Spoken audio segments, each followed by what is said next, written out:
Hello everybody, I'm Peter Qrow and I'm Crystal, and today we are gonna be reviewing Rwby Volume 5 Chapter 12. And oh my god, this episode is better than the last one. Correct.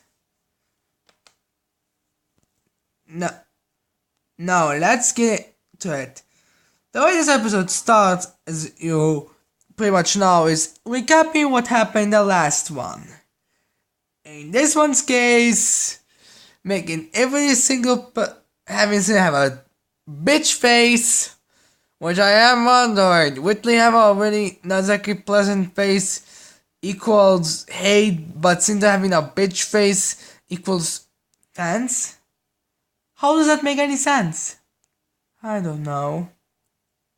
Now, besides that the news since really began when Oscer reacts to it Lionheart and basically one-shots him. Which he basically falls on Hazel. And I just love it how the only thing that Lionheart did was like move him a little bit. Also Oscer goes to help Rwby. And his is basically like, Oscar! And that thing just, Ozpin, I mean, not Oscar, just Ozpin, and he fucking starts ripping his outfit off and then just steps dust into his body.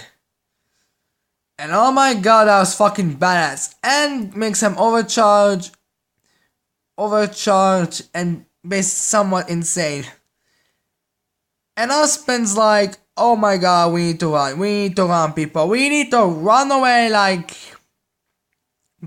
all that. And Qrow basically goes to protect Oscar because he knows that Hazel is insanely powerful and all that. So yeah, you can guess that it doesn't go pretty well. No. Yes, it doesn't go well at all for them. Now we also learn a little story about Hazel. And that is this Hazel's sister. So her name is a pun on Gretel. Basically wanted Pecan to train to be a huntress. She died on a training mission and he blames Ozpin for this.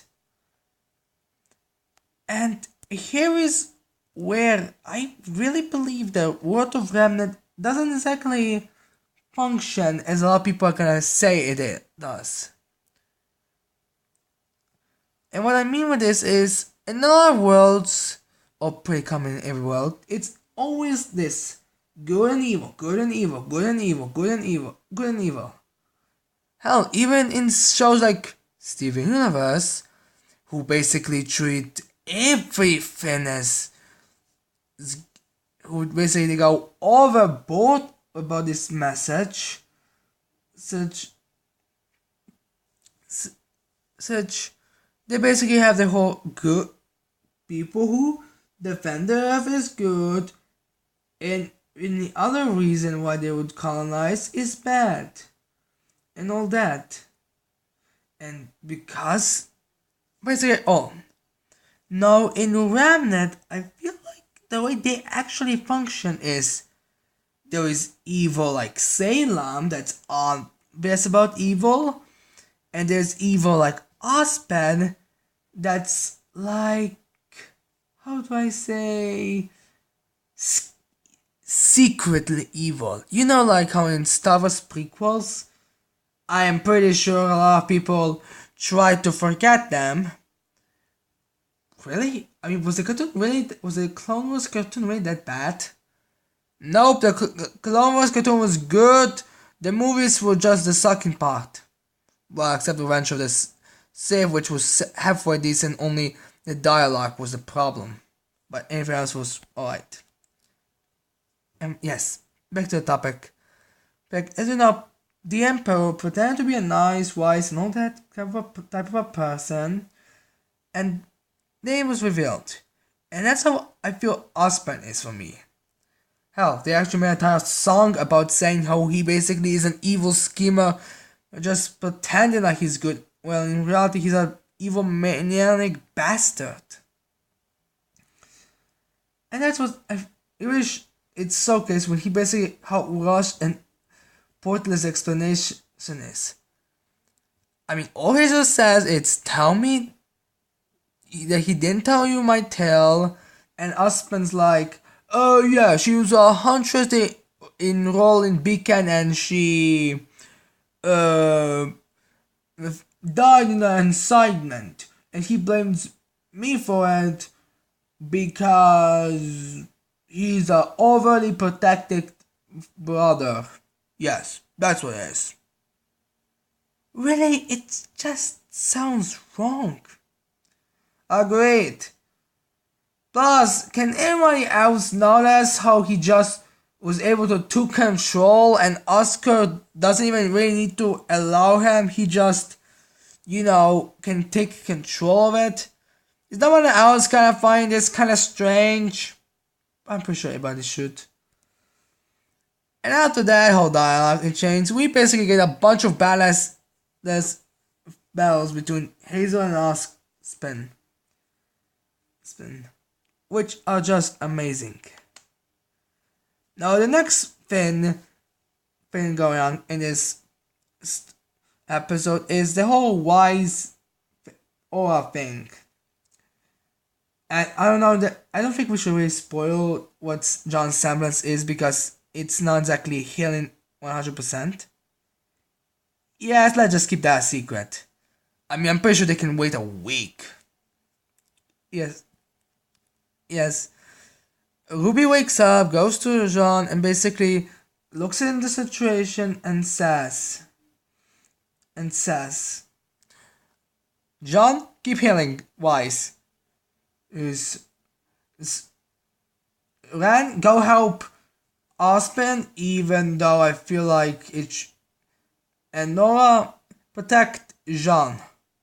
Which is kinda weird because I'm pretty sure Ren could be more of a help for Jean to keep informed on her condition, and Nora's semblance would help her against the lightning dust that Hazel has, but alright.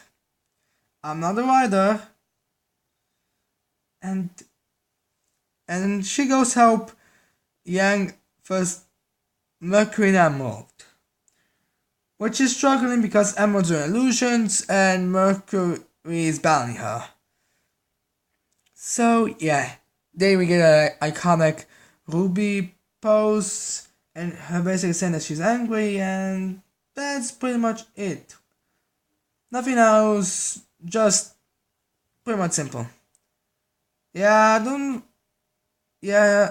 think that there's any real I mean, it was just there to address the whole situation. Correct. Now, the next thing we to say is the other trio of the female villainesses. Now, before we start with all that, we should address first thing. So, apparently in that battle arena they had, there was a statue there that Lionheart had a pocket watch to which they could enter. Which is understandable, but does that mean every single kingdom has a statue that actually leads to them to the place where with their these what they're called artifacts? Who knows? If that's the case, then Blake's Chapter 15, Volume 1 scene where she's looking at statue actually was hinting at and that's underneath that statue to be something very important. Who knew? Who knows? That's not the writers, but let's not focus on that. Now, Cinder basically tells Leo to go and make sure that everyone can die except Rwby, which considered the fact that he's the most incompetent fighter in the arena. I don't get that. I mean, even before his whole age and lack of battlefield came, he didn't seem to be a quite of a strong fighter. Then we get a little nice elevator scene. I'm pretty sure everybody's just going to put that standard elevator music, and the elevator scenes teasing Vernol a little bit, and after that, another whole little the scene we enter the vault of the maiden, and oh my god, it looks beautiful. Yes, it looks very beautiful. And then, since they don't want to focus on that, they basically decide to move on. Then, you notice the Raven puts on her masks, which doesn't make sense. But yeah, it's revealed. Which I will not get into a little bit. Then, after that, Cinder basically tells the only thing Vanilla needs to do is put her hand on the wall and it will all be alright. And then, and when I was going to do that, and Raven's gonna get ready to kill Cinder, Cinder basically starts acting all snooty, basically says stories and all that. But in the fact that she knew that they were going to backstab, faces Raven with those icicle things, and then basically reveals her Grim Arm, which is for me really badly designed, but I guess it's a Grim Arm since they don't want to go overboard. I think the reason why for you it's bad design is because you always imagine the person's with their Grim Arm sticking out as like a storm farm would be like a giant claw or something. This was just supposed to be a hand. Well, that's true, but alright. After that, Cinder basically kills Vernol. After she faces Raven, she stretches her arm and basically kills Vernol and takes her maiden powers or something like that. Or something like that. I exactly don't know how that arm is supposed to work. But at the end, she screams out and saying, "Where is it? Where's the power?" And that's in the end, it's revealed that Raven is the Spring Maiden. Now, a lot of questions are gonna come out from this. Like, isn't Raven too old? Or, wait, if Spring ran from the Mistral Tower, how did she get that from the whole, how did Raven get them? And basically a lot of them. I believe all of them will be quite answered, but I'm pretty sure some of them will be. Oh, you also forgot about the whole timing making no sense. Let's not focus on time, because apparently a 20-year-old student can be on the same team as an 18-year-old student, and no problems there. Who knows really? Now the whole reveal is a good reveal because we all kind of knew John 7th is going to be activated. I mean, it would be kind of annoying if they revealed it in Volume 6, so pretty logical. And it does also make sense if you ask me that it's Raven the one that's actually the Spring Maiden, but I'll tell you that nothing really happens in that whole story except the Grim Arm reveal and the Spring Maiden. Now, before we end this video up, we should also say all of these images belong to Rooster Teeth and their art studio. We don't know any of these images. They all we just borrowed them for this video.